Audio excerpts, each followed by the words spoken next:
Porque Deus deu um sonho a ele de crianças angolanas clamando.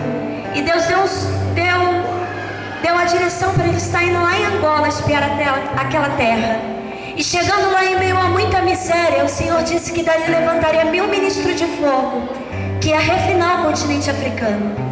E desde então, querido, o Senhor Jesus levantou um bando de louco como nós, que renunciou à faculdade, emprego, renunciamos os nossos sonhos particulares.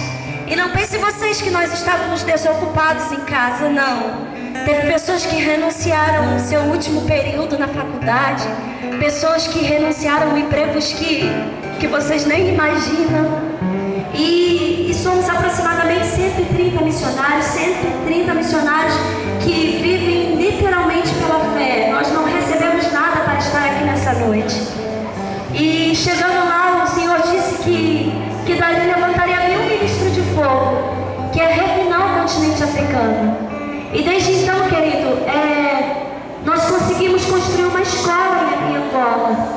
E essa escola, para a honra e glória do Senhor Jesus Cristo, hoje tem 1080 crianças naquele lugar. Você pode aplaudir o Senhor Jesus?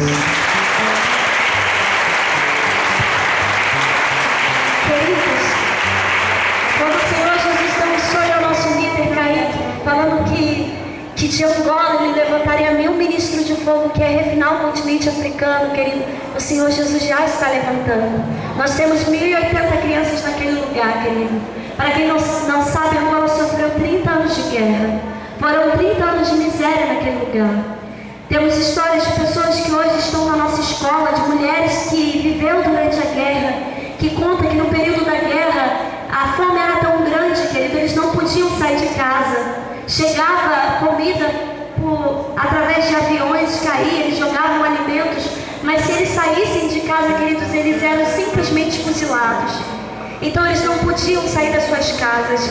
E eles viram seus familiares morrerem de fome dentro de casa. E mulheres que estão hoje com a gente contam que durante esse período da guerra, eles comeram a carne do próprio filho. E são coisas que, meu Deus, como assim? Comeu a carne do próprio filho. A fome era tão grande, querido, que eles eles ficaram com tanta fome, com tanto desespero, que percebeu que já estava comendo o filho, a carne que já estava estragada. E, querido, histórias que nos comovem, de pessoas que viram seus pais morrerem na guerra. E após a guerra, querido, ainda existem muitos destroços naquele lugar. Ainda hoje existem minas terrestres ativadas em Angola, que hoje nossas crianças pisam e perdem a vida. Crianças, querido, que sofrem com a malária, com a febre tifoide, que sofrem com a AIDS, que sofrem com o abandono, querido. Nós temos uma criança em Angola, lá na nossa base missionária, chamado Giovanni. O Giovanni, querido, ele está com a gente desde o ano de 2006. E ele chegou bem pequenininho, querido. E ele chegou sem uma das perninhas, ele foi cuidado por nós. E o Giovanni, ele aprendeu a andar de muleta, ele saía correndo. E tinha um missionário na nossa base que falava assim: Giovanni, deixa eu te dar um abraço. E o Giovanni saía correndo sem a perninha dele, só com as muletinhas. Ele saía correndo e nunca queria esse abraço. E esse missionário insistia todos os dias. E essa criança, ele fugia. Ele falava não e saía correndo. E teve um dia que esse missionário pegou ele à força e falou assim: Giovanni, não, recebe esse abraço em nome de Jesus. Eu te amo, Giovanni. E o Giovanni, ele começou a chorar, querido. E ele começou a chorar de soluçar. E o missionário, ele ficou desesperado e falou assim: Giovanni, por que você está chorando? E ele falou assim: tio, é porque eu nunca tinha recebido um abraço. Querido, se um abraço mudou a história do Giovanni, o que a sua oração não pode fazer por aquelas crianças? Aonde a sua palavra de vida não pode chegar? Aonde sua palavra de vida não pode alcançar? O Giovanni, querido, infelizmente nós perdemos ele. Acho que, se eu não me engano, há 2 anos atrás nós perdemos o Giovanni para a malária. As crianças em Angola, por mais que agora estejam sendo tratadas pela gente, eles não têm imunidade, eles não tiveram uma alimentação correta. Então qualquer coisinha vem e faz eles caírem muito rápido. Infelizmente nós perdemos o Giovanni para a malária. E, queridos, isso acontece diariamente.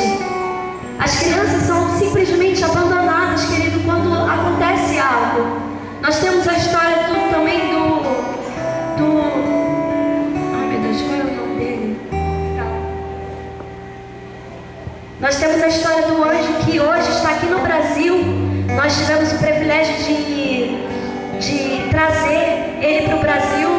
E ele chegou pequenininho lá na nossa base. E o anjo simplesmente foi abandonado, querido, porque ele não conseguia andar direito.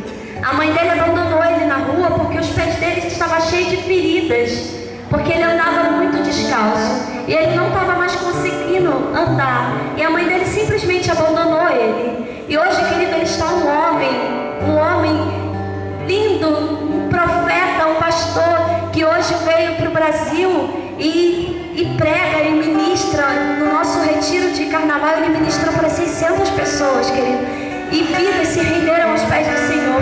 Crianças que nós perguntávamos a elas o que elas queriam ser quando crescessem, elas falavam que queriam chegar aos 15 anos de idade. E hoje o Giovanni está com 20, a Elisa, que está também aqui no Brasil, está com 17 anos. E hoje nós perguntamos a eles o que eles querem ser quando crescer, o que eles querem ser. Eles falam que quer ser profetas, evangelistas. Nossas crianças, a gente pergunta, os nossos pequenininhos que estão com a gente lá, a gente pergunta o que você quer ser quando crescer. Eles falam, eu quero ser ministro, eu quero ser presidente de Angola. E eu creio que o Senhor Jesus vai levantar essas crianças, querido, como grande potência naquele lugar. Essas crianças, querido, ainda temem muita feitiçaria. A feitiçaria em Angola, querido, é extremamente forte. Os feiticeiros, queridos, eles estão aqui e eles desaparecem e aparecem em outro lugar. Eles vêm em forma de cachorro, querido. Ultimamente, nós estamos tendo notícias que os feiticeiros estão caindo do céu rolando. E eles caem totalmente pelados, querido. E as pessoas vão perguntar o que está acontecendo, o que aconteceu. Eles falam que o combustível deles acabaram. Mas eu creio que o Senhor Jesus está derrubando a feitiçaria em Angola, amém? Todos os dias nós estamos no altar, querido. Todos os dias nós pedimos para que a igreja brasileira clame por aquela nação. Todos os dias nós pedimos para que Deus levante profetas que clamem por Angola. E eu creio, querido, que existem grandes potências clamando por Angola. E eu creio que as nossas crianças, que aquele lugar vai ser reconhecido como raça eleita, como povo escolhido, amém? E eu profetizo que Deus vai levantar aqui pessoas que clamem por Angola, que clamem pela Índia, amém? Glória a Deus. Queridos, e nós temos um vídeo, tem como passar? Esse que vai falar agora é o anjo e a Elisa. O anjo, aquele que foi abandonado pela mãe, e a Elisa, que nós perguntávamos a ela e ela queria chegar